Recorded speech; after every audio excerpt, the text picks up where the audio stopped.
네, 오늘 말씀 제목은 두려운 하나님의 말씀입니다. 하나님의 말씀이 두렵다 이렇게 많이 증언을 하는데 우리는 과연 하나님의 말씀을 어느 정도로 두렵게 여기는가? 머릿속으로는 두렵다 이렇게 생각하는데 진짜 마음 가운데 하나님의 말씀을 진정 두려워하고 있는가? 다시금 이 열왕기상 13장 말씀을 보시면 진짜 하나님의 말씀은 두렵구나. 이런 마음을 가지시게 됩니다. 그래서 이게 우리 신앙생활 하는 것은 하나님의 말씀을 두렵게 여기는 것입니다. 그래야 순종이 나옵니다.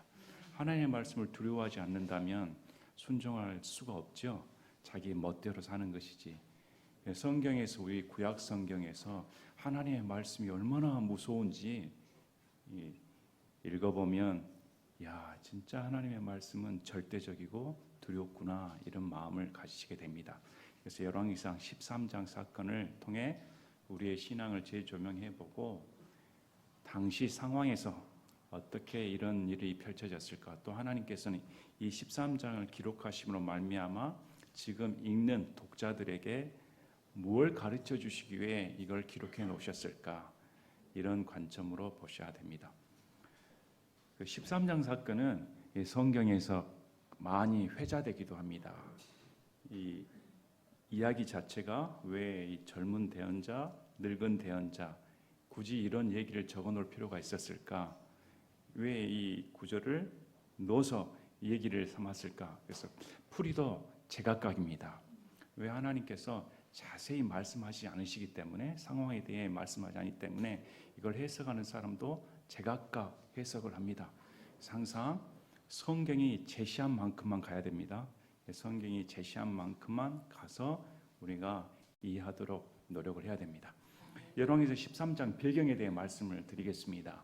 하나님께서 언약하신 대로 다윗을 이스라엘의 초대 왕으로 세워주셨습니다. 그래서 다윗의 소원은 성전 재건이었습니다. 성전을 건축하고 싶었습니다.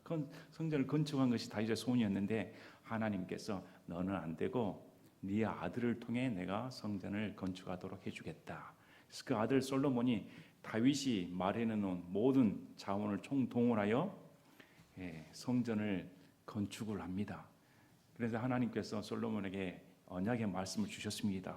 너가 내 말에 순종하고 율법을 잘 지키면 너의 왕국을 굳건하게 세워주겠다. 이렇게 말씀을 해주셨습니다. 그런데 그가 말년에 이방 여인들과 결혼함으로 말미암아 이방 여인들이 섬기는 신들을 섬기는 우상 숭배의 죄를 저질렀습니다. 그래서 하나님께서 솔로몬에게 심판의 메시지를 주셨습니다. 네 왕국을 찢어버리겠다. 네 시대는 아니고 네 아들 시대에 왕국을 둘로 찢어 10지파는 북이스라엘, 한쪽 지파는 남겨두겠다. 이렇게 심판의 메시지를 주셨습니다. 그래서 그 아들 르호보암 때 르호보암의 신하였던 여로보암이 반역을 일으킵니다. 그래서 여로보암이 반역을 일으켜 10지파를 데리고 북이스라엘을 건국을 합니다. 또 그 아들 르호보암은 유다 지파, 또 나머지 베냐민 지파와 함께 남유다로 이렇게 왕국이 두 개로 분열돼 버립니다. 초대 이스라엘 왕이었던 여로보암이, 북이스라엘 왕이 여로보암이 이제 생각을 해보니까 이스라엘 사람들은 성인이라면 20세 이상 남자는 무조건 1년에 3번 예루살렘으로 가서 헌물을 드려야 됩니다. 무교절, 오순절, 장막절, 이 세 명절은 예외 없이 20세 이상 남자라면 예루살렘에 가 성전 예배를 드려야 됩니다. 그랬더니 이 북이스라엘 왕이었던 여로보암이 마음에 근심이 생겼습니다. 이제 내가 왕이 됐는데 이 백성들이 명절이라고 저기 남유다 왕국인 예루살렘을 갔다가 그들이 변심하면 어떨까? 그들이 남유다 편에 붙어가지고 나에게 변심하고 나를 대적하면 나 또한 살해당할 위험이 있을 텐데, 그래서 밤낮 잠을 못 자고 하다가 꾀를 생각해 냈습니다. 그게 북이스라엘의 북쪽인 단과 남쪽인 베델의 두 곳에 성전을 세워 우상 숭배하게끔 했습니다. 금송아지를 만들어 백성에게 이 금송아지가 이집트로부터 이스라엘 구출한 하나님이다. 이렇게 하고 레위 사람이 아닌 백성 중에 가장 천한 자들을 택해서 제사장 노릇하게 했습니다. 또 거기다가 이 여로보암이 자기가 제사장이 되어 헌물을 드렸습니다. 또 명절은 날짜가 정해져 있는데 자기 멋대로 8월 15일 날 명절을 만들어 8월 15일 날 전 국민이 예배를 드리게 우상 숭배하게끔 이렇게 죄악을 저질렀습니다. 그때부터 여로보암 하면 우리 열왕기상 하 읽어보시면 느밧의 아들 여로보암의 길을 따라, 느밧의 아들 여로보암의 죄를 따라, 죄의 대명사로 불렸습니다. 이것이 지금 악한 이 여로보암으로 말미암아 북이스라엘 우상 숭배에 빠져 하나님을 대적하는, 하나님을 버리는 그런 죄악의 길로 빠졌습니다. 이러할 때 이제 본문 13장 사건이 나옵니다. 본문 13장에 유다로부터 올라온 대언자가 여로보암에게 이런 심판의 메시지를 냅니다. 이런 배경을 가지고 이제 13장 보시겠습니다. 13장 1절에 보라, 하나님의 사람이 주의 말씀에 의거하여 유다에서 나와 베델에 왔는데 여로보암이 분향하려고 제단 옆에 서 있으므로, 여로보암 자신이 분향하기 위해 베델에 있는 우상 숭배 금송아지 앞에서 분향하려고 서 있었습니다. 그때 하나님 말씀에 따라 유다로부터 하나님의 사람이 왔습니다. 자, 유다에서 베델까지 그리 가까운 거리가 아닙니다. 뭐 교통편이 편했겠습니까? 또 남과 북으로 엇갈렸기 때문에 적대국이었습니다. 적대국에 있었던 사람이 하나님 말씀에 순종해서 지금 자신의 적의 왕인 여로보암이 분향하고 있을 때 거기에 나타난 것입니다.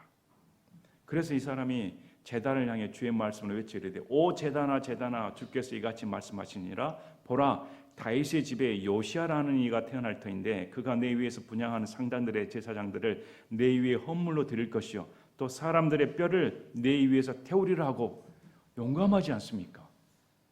지금 왕이 우상 숭배하고 그 휘하의 군인들, 병사들, 백성들 다 함께 모여 우상 숭배 그 한복판에 이 용감한 대언자가 하나님의 말씀에 딱 나서서 제단아 제단아 이렇게 저주의 말을 퍼붓는데 대단합니다. 이렇게 딱 이 지금 다윗의 집에 요시아라니 이것은 앞으로 300년 후에 벌어질 일입니다. 하나님께서 이 하나님의 사람 대언자를 통해 300년 후에 요시아 이름까지 가르쳐 주십니다. 요시아는 사람이 등장하여 이 제단을 싹 쓸어버린다. 그리고 제사장들을 불러태 죽인다. 그리고 그들의 뼈를 태운다. 이렇게 말씀합니다. 이런 의미는 또 이렇게 말하기도 합니다. 이 우상 숭배자들을 불러 태우는 의미는 영원한 불호수의 심판을 처하겠다. 이런 뜻으로 해석을 합니다. 그래서 이런 일이 벌어진다 이렇게 말씀을 전합니다. 자, 300년 후의 일입니다. 그러면 이걸 누가 믿겠습니까? 지금 여로보암이 요시아 생전 듣지도 못한 말입니다. 그리고 한 번 보지도 못한 대언자가 유다로부터 와가지고 이런 소리를 지르면 어느 왕이 겁을 먹겠습니까? 아예 귀에 들어오지도 않죠. 그래서 이렇게 말하죠. 바로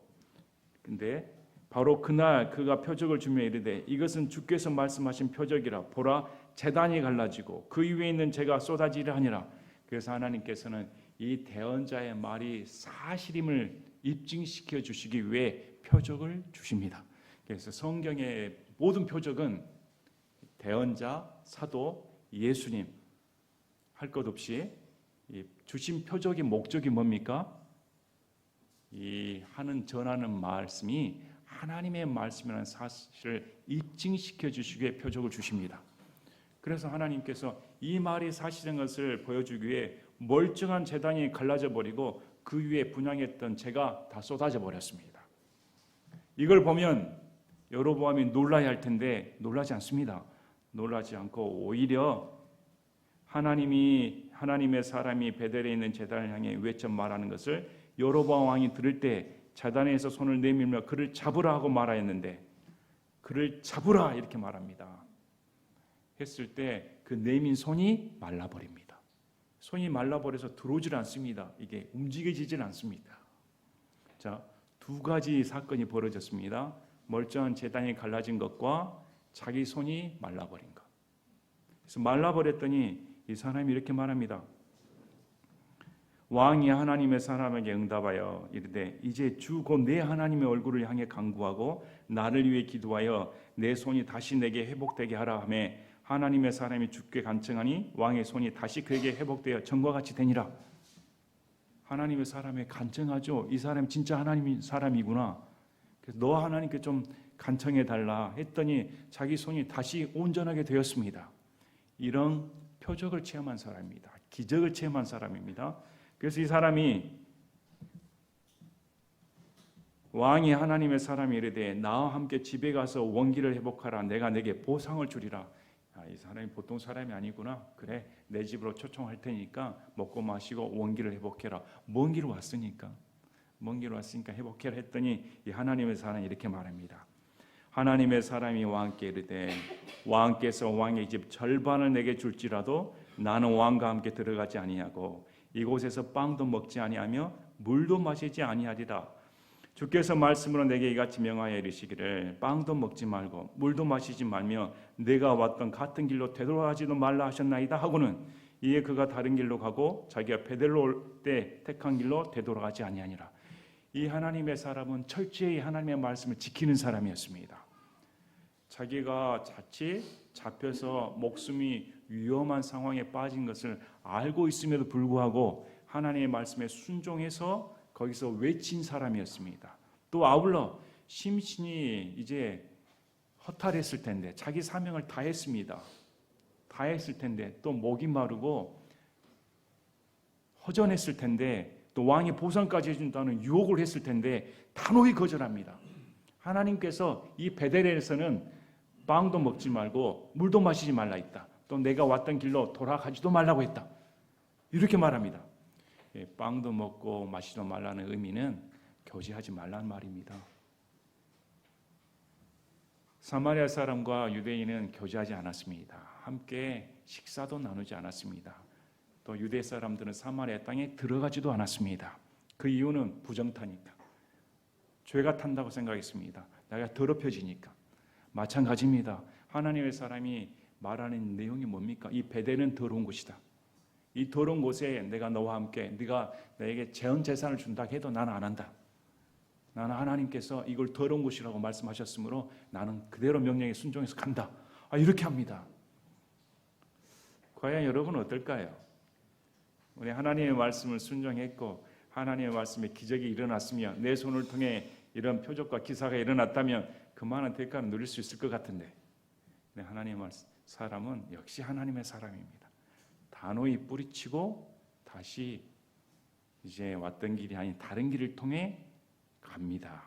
자, 이럴 때 여기서 끝났으면 좋았을 텐데 11절부터 우리가 조금 이해하기 어려운 말씀들이 기록되어 있습니다. 여기 늙은 대언자가 나오는데 이 늙은 대언자가 왜 등장을 했을까 한번 살펴보도록 하겠습니다. 한편 베델에 한 늙은 대언자가 거하였는데 그의 아들들이 와서 그날 하나님의 사람이 베델에서 행한 모든 일을 그에게 고하되 그 사람이 왕에게 전한 말씀들도 자기들의 아버지에게 고하였으므로 아들들이 아버지 지금 유대에서 온 대언자가 여로보암의 죄를 지적하고 여로보암의 손이 말랐다가 회복되었으며 제단이 무너지는 그런 표적이 일어났습니다. 보통 사람이 아닙니다. 했더니 이 늙은 대언자가 그러면 나귀에 안장을 지어서 내가 만나봐야겠다. 어느 길로 갈디? 하고 쫓아갔습니다. 자, 여기 대언자가 이제 나중에 거짓말을 하는데 자 보시기 바랍니다. 14절에 하나님의 사람의 뒤를 따라가서 그 사람이 상수리 나무 밑에 앉아 있는 것을 발견하고 그 사람에게 이르되 그대가 유다에서 온 하나님의 사람이냐 하니 그 사람이 이르되 그러하다 하며 이에 그가 그 사람에게 이르되 나와 함께 집으로 가서 빵을 먹으라 하니 상수리 나무에 앉아 있었습니다. 이건 얼마나 노곤했을까요? 지쳐 있었습니다. 그냥 이 육체의 필요를 이기고 빠른 걸음으로 돌아갔으면 좋았을 텐데 거기 쉬고 있었습니다. 그래서 늙은 대언자가 보고 너 너무 지금 지쳐 있다. 우리 집으로 가서 베델에 있습니다. 베델에 있는 우리 집으로 가서 방 좀 먹고 회복 좀 해라. 이렇게 말했더니 그 사람이 나는 그대와 함께 돌아가지도 아니하고 그대와 함께 들어가지도 아니하며 이곳에서 그대와 함께 빵도 먹지 않고 물도 마시지 않겠다. 아예 딱 단호하게 거절을 합니다. 주께서 이렇게 말씀하셨다. 계속 주께서 말씀하셨다. 이 하나님의 사람은 주께서 말씀하셨다가 전부였습니다. 주께서 말씀하셨으므로 다른 건 다 나에게 구차하다. 이렇게 말했는데 18절에 난해한 말씀이 나오는 거죠. 그 사람이 이르되 나도 그대와 같은 대언자니라. 천사가 주의 말씀에 의하여 내게 말하며 이르기를 그를 내 집으로 데리고 돌아가 그가 빵을 먹게 하고 물을 마시게 하라 하였느니라 하니 자 그가 그 사람에게 거짓말을 하였더라.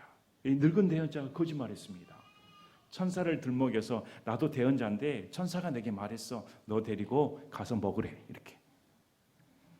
자 여기서는 이 늙은 대언자가 진짜 대언자인가 거짓 대언자인가 논란이 많습니다. 참 대언자인가 거짓 대언자인가. 성경에서는 이 늙은 대언자가 진짜다 가짜다 언급하지 않습니다.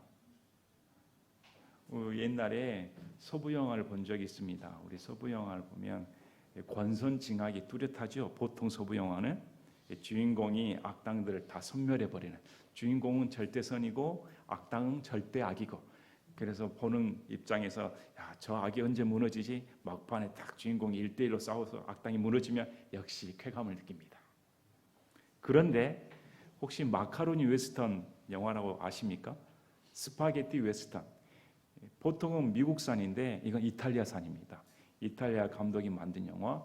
우리가 흔히 혹시 보셨을지 모르겠습니다. 황야의 무법자, 석양의 무법자, 한참 어렸을 때 봤던 영화. 거기서 보면 이 선악의 경계가 무너집니다. 주인공으로 나선 사람이 탐욕적인 모습을 보입니다. 보면 절대선이 무너지고 절대악이 없습니다. 선과 악의 경계가 모호해져 버립니다. 이런 영화를 스파게티 웨스턴 서부 영화로 알려져 있습니다. 이 본문을 보면 그렇습니다. 이 늙은 대언자가 진짠가 가짠가 헷갈립니다. 어떤 면에서는 거짓말을 했으므로 이건 정당하지 않습니다. 진짜 대언자라면 거짓말할 수 있을까? 근데 나중에 보면 후회합니다. 이런 면에서 이건 성경에서 우리에게 뭘 말해줄까? 여기 보면 의도에 대해서도 사람들이 저마다 추측을 합니다. 이 늙은 대언자가 왜 이렇게 행동을 했을까? 자, 정통적인 견해를 몇 가지 말씀드리겠습니다. 절대 시기십니다. 나도 대언자인데 왜 유다로부터 대언자가 와서 이 말씀을 전한가? 두 번째, 시험해 보기 위해. 이 사람이 진짜 하나님의 사람인가? 또 그 다음에는 본인도 은혜 받기 위해. 어떤 분은 이렇게 말합니다. 베델에 지금 늙은 대언자가 진짜 대언자였더라면 이 여로보암의 우상 숭배를 지적을 했어야 됐다. 여로보암의 우상 숭배를 지적을 하지 않고 함께 사는 것으로 보아 가짜 대언자다 이렇게 판단하기도 합니다. 그러나 이것은 설득력이 좀 떨어집니다. 왜 그러냐면 엘리야의 시대 때 대언자들이 있습니다. 또 다른 성경책을 보면 이런 북이스라엘 암담한 시대 가운데서도 대언자들이 존재했습니다. 그래서 이 베델의 대언자가 타락해서 유다의 대언자가 왔다고 하는 말은 설득력이 좀 떨어집니다. 유다로부터 왔던 대언자는 하나님의 말씀을 그대로 전했죠. 왜? 예루살렘에 하나님의 이름을 둔 곳이고 성전은 예루살렘에 존재합니다. 그래서 북이스라엘 사람들도 예루살렘에 와서 바른 성전 예배를 드려야 했습니다. 그래서 유다의 대언자가 갔습니다. 그래서 여기서는 지금 성경에서는 이 늙은 대언자가 왜 거짓말을 했는지 거기에 대한 추측만 있을 뿐이지 명확히 우리에게 제시해 주질 않습니다. 그래도 이 대언자가 거짓말을 했다. 거짓말인데 주의 말씀이 내게 임했다 이렇게 말한 게 아니라 자세히 보면 천사가란 말을 씁니다. 하나님께서 내게 말씀하셨다. 이건 좀 두려운 모양입니다. 하나님의 이름을 걸고 말을 하면 잘못하면 죽습니다. 그래서 천사가 이렇게 돌려서 말을 함으로 거짓말한 겁니다. 거짓말했더니 여기에 속아버립니다. 이에 그 사람이 그와 함께 돌아가 그의 집에서 빵을 먹고 물을 마시니라. 안타까운 장면이 나옵니다. 왜 이랬을까? 본인 마음과 몸이 지쳐서 그래, 이 늙은 대언자인데 본인도 대언자라고 했고 천사로부터 하나님의 말씀을 받은 자라고 했으니까 맞다. 야, 이제 내 사명을 완수됐으니까 이제 돌아가서 먹어도 무탈한 모양이다 하고 갔습니다. 갔더니 어떻게 됐을까요? 그들이 상에 앉았을 때 주의 말씀이 그 사람을 데려온 대언자의 임함으로 그 늙은 대언자에게 하나님의 말씀이 임해서 이 사람이 대언을 해버립니다. 유다에서 온 하나님의 사람을 향해 외쳐 이르되 주께서 이같이 말씀하시니라 내가 주의 입의 말에 순종하지 아니하고 주 네 하나님이 내게 명령한 명령을 지키지 아니하며 돌아와 주가 내게 빵도 먹지 말고 물도 마시지 말라 한 곳에서 빵을 먹고 물을 마셨으니 내 사체가 내 조상들의 돌무덤에 들어가지 못하리라니라. 죽여버리겠다고 말씀하십니다. 얼마나 무서운 말씀입니까? 그래서 23절을 보면 그 사람이 빵을 먹고 물을 마신 뒤에 갔더니 사자에게 처참하게 찢겨 죽임을 당해버립니다. 여러분, 이것이 이해가 되십니까? 하나님의 사람입니다. 하나님의 말씀을 전한 사람이었습니다. 너무나 안타깝지 않습니까? 왜 이렇게 속아서 그 최후가 비참하게 되어버렸을까? 성경이 이걸 통해 우리에게 뭘 말씀하려고 하는 것일까? 하나님의 말씀이 무섭다는 것입니다. 하나님의 말씀이 무섭습니다. 예의가 없습니다. 우리 같으면 지금은 속인 자, 늙은 대언자를 심판해야 되지 않습니까? 근데 하나님은 늙은 대언자를 심판하지 않습니다. 속은 하나님의 말씀을 저버렸다고 말합니다. 하나님의 말씀을 저버린 하나님의 사람을 심판해버립니다. 그만큼 하나님의 말씀을 맡은 자가 얼마나 하나님의 말씀을 두려워해야 하는가를 가르쳐 주십니다. 이 하나님의 사람은 하나님의 말씀을 받들어 여로보암에게 우상 숭배, 심판의 메시지를 전했던 사람입니다. 근데 이 사람이 하나님의 말씀을 어겼다면 하나님께서 봐줄 수가 없는 것입니다. 그대로 죽여버린다. 왜? 이것이 여로보암의 심판과 같기 때문에 그렇습니다. 이걸 넘겨버리면 여로보암의 심판을 어떻게 하나님이 하시겠습니까? 그분은 공의의 하나님이십니다. 너가 업신여기기 때문에 너는 죽임을 당한다. 자, 여러분, 이 늙은 대언자가 천사의 말로 속였습니다. 천사가 이런 말을 했기 때문에. 그래서 오늘날 얼마나 속아 넘어갈까요? 오늘날 사람들은 성경을 볼까? 우리 예수님께서 마귀를 대적할 때 어떻게 말씀합니까? 기록된 바, 기록된 바, 기록된 바. 성경에 이렇게 말씀하셨다. 처음에 하나님의 사람은 넘어가지 않았습니다. 처음에 하나님의 사람은 주께서 이렇게 말씀하셨다. 주께서 이렇게 말씀하셨다. 근데 넘어갈 때 입증하지 않습니다. 천사가 말했다니까 곧박 속아버립니다. 그래서 그 결과가 어떻게 됐습니까? 처참한 죽음입니다. 우리 이런 사건들은 열왕기상 20장 35절에서 38절을 보면 하나님께서는 곳곳에 하나님의 말씀이 얼마나 무서운가 우리에게 가르쳐 줍니다. 열왕기상 20장 35절에서 38절 이 후반부를 보면 이 대언자들의 아들들이 가운데 한 사람이 나타납니다. 이 사람이 나타난 이유는 아합 왕이 시리아를 치는데 시리아 왕 베나닷을 살려줍니다.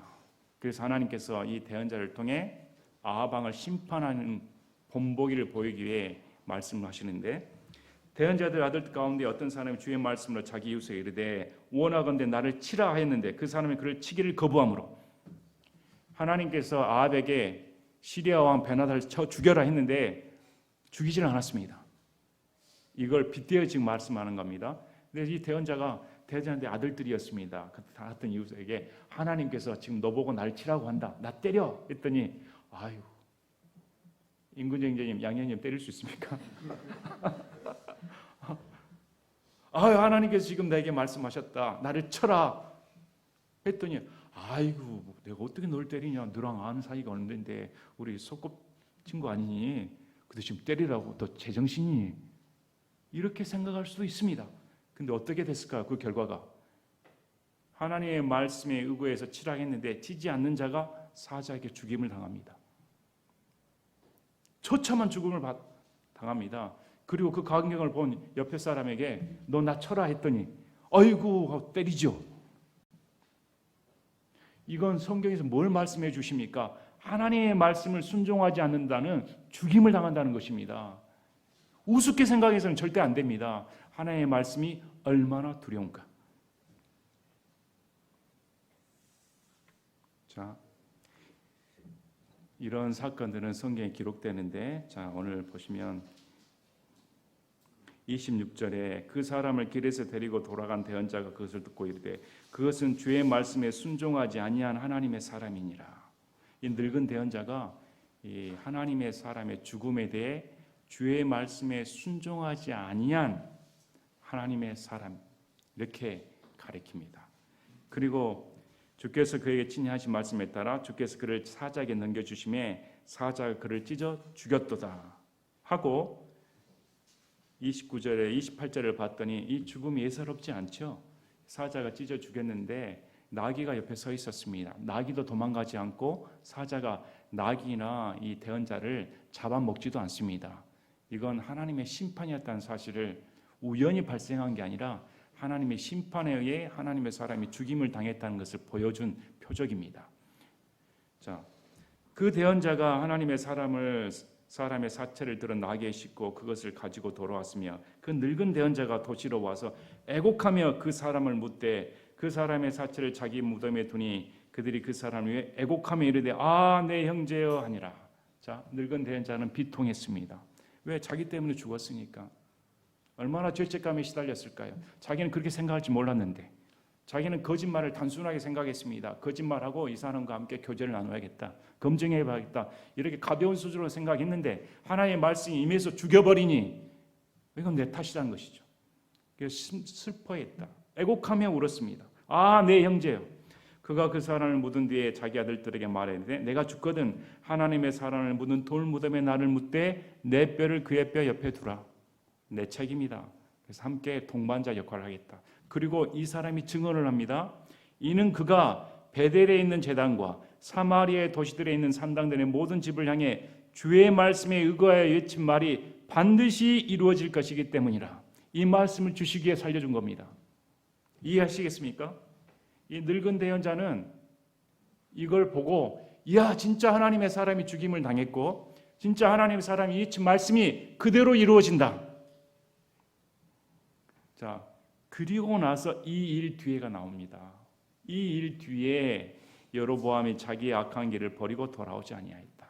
여로보암에게는 얼마나 하나님께서 표적을 보여주셨습니까? 기적을 보여주셨습니까? 이 일 뒤에만은 이 늙은 대제자의 말을 포함하여 하나님의 사람이 나타나 제단의 표적을 보여주고 자신의 팔을 고쳐주는 기적을 보여주었습니다. 또 이 하나님의 사람이 자신의 주의 말씀을 어겼을 때 죽임을 당하는 그런 두려운 말씀도 들었습니다. 또 이 늙은 대언자의 말을 통해 이 하나님의 사람의 말씀이 그대로 이루어진다는 것을 확증시켜준 그 말까지 다 들었습니다. 그런데 이 일 후에도 이 여로보암은 돌이키지 않았다. 돌이키지 않고 다시 백성 중에서 가장 천한 자들을 산당들의 제사장으로 삼되 누구든지 원하기만 하면 그를 구분하여 산당들의 제사장들 중 하나가 되게 하였으므로 이 일이 여로보암의 집에 죄가 되어 그의 집이 지면에서 끊어지고 멸망하게 되니라. 이럼에도 여로보암이 돌이키지 않아 그의 집은 멸망하였다. 이것이 우리 지금 읽는 우리에게 성경이 말씀하고 있습니다. 그래서 오늘 우리는 우리의 신앙을 어디에 관점을 두고 계십니까? 주의 말씀에 두셔야 되는데 사람들은 그렇지 않죠. 천사가 말했다, 환상이 들렸다, 그의 음성이 들렸다, 이걸 더 선호합니다. 기도했더니 와 이게 내 눈에 보였다, 이것을 근거로 삼습니다. 심지어 교리로 삼습니다. 구원을 이룰 수 있다고 주장하는 사람들의 교리 중에 주장하는 사람들 중에 천국 지옥 간증이 난무합니다. 지옥 갔더니 예수님 잘 믿다가 11조 떼어먹어 지옥 가 있다. 이렇게 간증하는 그 간증을 교리로 삼아 야 봐라 11절 떼어먹으면 지옥 간다. 이렇게 간증하는 데도 많습니다. 참 우스운 일 아닙니까? 천국과 지옥 간증은 성경에서 금하는 것입니다. 우리 고린도 후서 12장 4절에 그가 나고노 체에 올라가 말할 수 없는 말들을 들었는데 사람이 그것들을 말하는 것은 법에 어긋난다. 성경에서 명백하게 천국을 수천 번 왔다 갔다 하는들 아무 의미 없습니다. 하나님께서는 그걸 말하는 것은 법에 어긋난다. 사도 바울이 언제 천국 간증하고 다닙니까? 천국에서 뭘 했다고 뭐 자랑하고 다닙니까? 천국 간증하고 하는 사람들의 100의 100%는 자기 자랑입니다. 지옥 간증은 어떨까요? 누가복음 16장 27절에 31절 할 필요 없다고 말씀합니다. 거지 나사로와 부자의 죽음을 통해 지옥에 있던 부자가 저 지금 죽은 나사로를 살려가지고 우리 집에 보내주시면 우리 집에 있는 식구들이 지금 많이 있으니까 그 죽은 나사로의 부활을 보고 믿지 않겠습니까? 이런 기회를 주시길 바랍니다. 했더니 거절하죠. 30절에 누가복음 26장 30절에 29절에 아브라함이 그에게 이르되 그들에게 모세와 대언자들이 있으니 그들이 저들의 말을 들을 것이니라 하매 그가 이르되 아니니이다. 아버지 아브라함이여 만일 어떤 사람이 죽은 자들로부터 그들에게 간다면 그들이 회개하리다 하니 아브라함이 그에게 이르되 그들이 모세와 대언자들의 말을 듣지 아니한다면 비록 어떤 사람이 죽은 자들로부터 일어날지라도 그들이 설득되지 아니하리라 하였느니라 하시니라. 하나님의 말씀으로 설득되지 아니하면 어떤 천국 지옥 간증 아무리 들려주고 보고 봐도 믿지 않는다. 이것이 지금 성경이 제시하는 것입니다. 참, 그래서 로마서 10장 17절에 믿음은 보는 것으로 오는 것이 아닙니다. 믿음은 하나님의 말씀을 들으면서, 믿음 들으면서 오고 들음 곧 하나님의 말씀에서 온다. 하나님의 말씀을 듣고 읽고 할 때 믿음이 생기는 것이지 보는 것으로, 느끼는 것으로, 감각으로 오는 것이 아닙니다. 우리는 뭘 따를까요? 그래서 오늘 보면 저와 여러분 또 우리 한국교회를 보면 이건 무당 아닙니까? 다 샤머니즘에 빠졌습니다. 성경에서 하지 말라는 것만 다 하고 있습니다. 바알 우상 숭배를 보는 것과 똑같습니다. 다 누가 천사가 말했습니다. 주께서 제게 음성을 들려주셨습니다. 하나님의 말씀을 검증하지 않고 그대로 쏙 들어가 버립니다. 만약 저와 여러분이 이 지금 여로보암 시대에 살았더라면 여기서 살아남을 자가 있을까요? 진짜 하나님께서 이렇게 말씀하셨습니다 하고 거절할 수가 있을까? 우리에게 자문해 봐야 됩니다. 성경은 그렇게 우리에게 호락호락하는 그런 하나님을 가르쳐 주질 않습니다. 하나님은 무서운 하나님입니다. 하나님의 말씀을 절대적으로 지킵니다. 마찬가지로 이 말씀은 열왕기상 13장에 주신 예언의 말씀은 열왕기 왕하 23장 15절에 요시야 시대에 그대로 이루어집니다. 열왕기 왕하 23장 15절 20절 15절 제가 읽겠습니다. 또한 베델에 있는 제단과 또 이스라엘 죄짓게 한 느바세 아들 여로보암이 전에 만든 산당 곧 그 제단과 산당을 그가 헐고 그 산당을 불태운 뒤 빻아서 작게 가루로 만들며 작은 숲을 불태웠더라. 그리고 사체들 뼈들을 불태워버립니다. 하나님의 말씀대로 그렇게 했다 말씀합니다. 또 왕하 23장 20절에 보면 또 거기에 있는 산당들의 모든 제사장들을 제단들 위해서 죽인 뒤 사람들의 뼈를 제단들 위해서 태우고 예루살렘으로 돌아왔더라.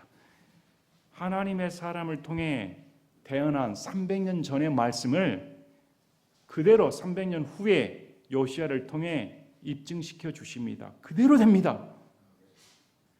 그래서 이 열왕기상은 우리에게 뭘 가르쳐 주냐면 여기 보면 다양한 인물들이 나옵니다. 악한 여로보암이 나오고 실패한 하나님의 사람이 나오고 속임수를 했던 늙은 대언자 얘기가 나옵니다. 자, 다 허물투성이 인간들입니다. 그러나 변하지 않는 게 있습니다. 하나님의 말씀입니다. 하나님의 말씀은 인간의 형편과 상관없이 이루어진다는 것입니다. 우리가 이 점을 명심하셔야 됩니다. 하나님의 말씀이 두렵다. 그런데 참 오늘날 보면 안타까운 일들이 많습니다. 우리 갈라디아서 1장 6절부터 보시면 사도 바울이 우리가 전한 복음 외에 다른 복음을 전하면 천사라 할지라도 저주받는다. 그래서 우리는 지금 바울이 전한 복음을 믿어야 됩니다. 바울이 전한 복음은 율법은 폐기됐다. 은혜로 구원받는다. 은혜로 구원이 유지되고 은혜로 천국에 간다. 은혜가 전부이다 가르쳐 줍니다. 근데 여기다가 11조 율법을 드린다는 것은 저주받는 자입니다. 11조 율법의 11조를 들이대어 11조를 잘 내면 복 받고 안 내면 저주받는다. 이 사람은 저주받은 자입니다. 뭘 모르고 떠든지. 이 하나님의 말씀은 참 두려워야 됩니다. 그래서 제가 성경대로 믿는 사람이라면 방언하지 않는다. 성경에서 방언은 오늘날의 방언은 다 금하는 것입니다. 출처도 알 수 없고 자기 환각에 빠져 몇 시간을 기도하며 자기 상상의 나라를 펼치는 그런 샤머니즘적인 미신적인 행위는 여기 우리 엘리야 시대에 나오는 바알 제사장들이 드리는 기도와 똑같습니다. 자기 살을 찢어가며 몇 시간여 땀을 흘리며 기도하면 지성이면 감천이겠지. 이 생각으로 합니다.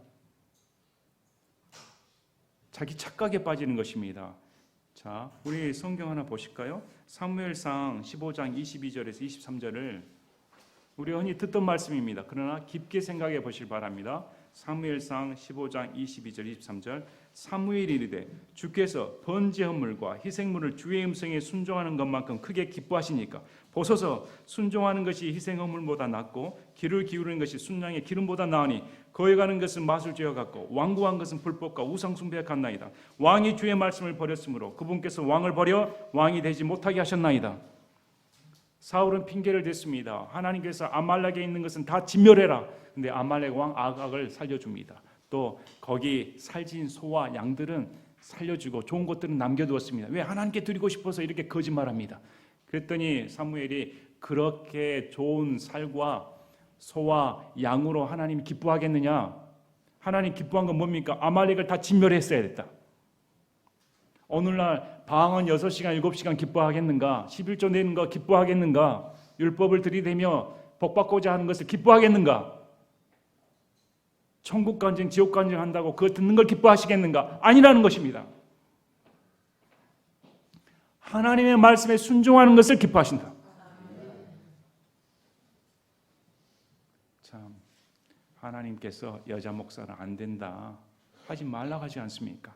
근데 버젓이 여자를 목사시켜 줍니다. 동성애는 회개하지 않는 이상 지옥 갑니다. 근데 버젓이 동성애를 옹호합니다. 페미니즘, 여자는 남자의 순종하러 성경 가르칩니다. 그러나 교회에서 이루어지나요? 낙태는 어떻습니까?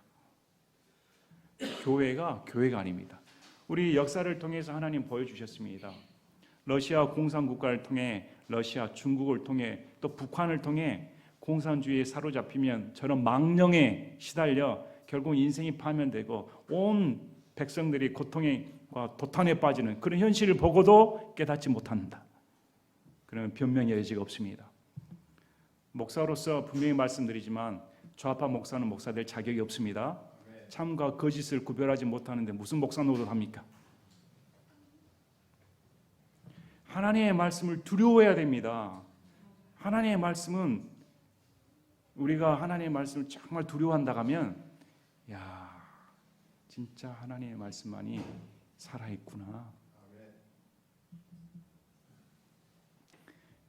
우리 신앙생활 하신 분들 보면 믿음이 여린지라 혹할 때가 많습니다. 그래서 누가 방언한다 하면 야, 나도 따라 해야지. 누가 환상 봤다 하면 와, 저렇게 은혜 받아서 환상을 보는 모양이다. 누가 음성 들었다면 왜 나는 하나님께서 내게 음성도 들려주지 않나. 아유 부러워라.